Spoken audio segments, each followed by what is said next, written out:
கல்வி நிலையங்களில் பாலியல் புகார் எதிரொலியாக மாவட்ட ஆட்சியர்களுடன் தலைமைச் செயலாளர் தற்போது ஆலோசனையில் ஈடுபட்டிருக்கிறார். அண்மை செய்தியாக பார்க்கிறோம். கூடுதல் விவரங்களோடு செய்தியாளர் ஸ்டாலின் இணைந்திருக்கிறார். ஸ்டாலின், இந்த கூட்டத்தில் மாவட்ட ஆட்சியர்கள் வேறு யாரெல்லாம் பங்கேற்றிருக்காங்க?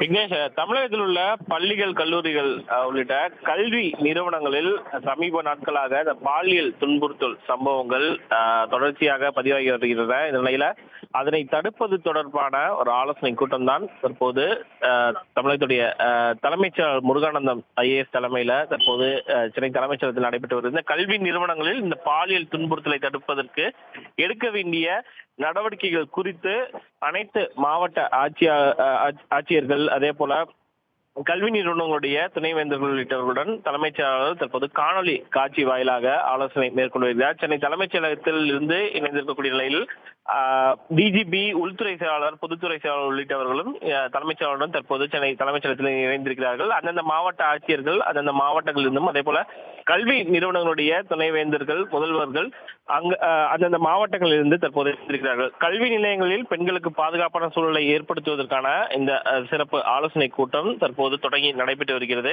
கல்வி மையங்களில் இந்த பாலியல் துன்புறுத்தல் சம்பவங்கள் மற்றும் பெண்களுக்கு எதிரான குற்றங்களை தடுப்பது தொடர்பாக தான் அது தொடர்பான நடவடிக்கை எடுப்பது தொடர்பாக தான் தற்போது இந்த கூட்டத்தில் ஆலோசனை மேற்கொள்ளப்பட்டு வருகிறது. சமீப காலமாக இந்த பள்ளி கல்லூரிகளில் பாலியல் புகார்கள் தொடர்ந்து அதிகரித்த வண்ணம் இருக்கக்கூடிய ஒரு சூழல்ல அதனை முழுமையாக தடுப்பது தொடர்பாக ஆலோசித்து அதன் பிறகு ஒரு இறுதி முடிவை தமிழ்நாடு அரசு எடுக்கும் என்று எதிர்பார்க்கப்படுகிறது.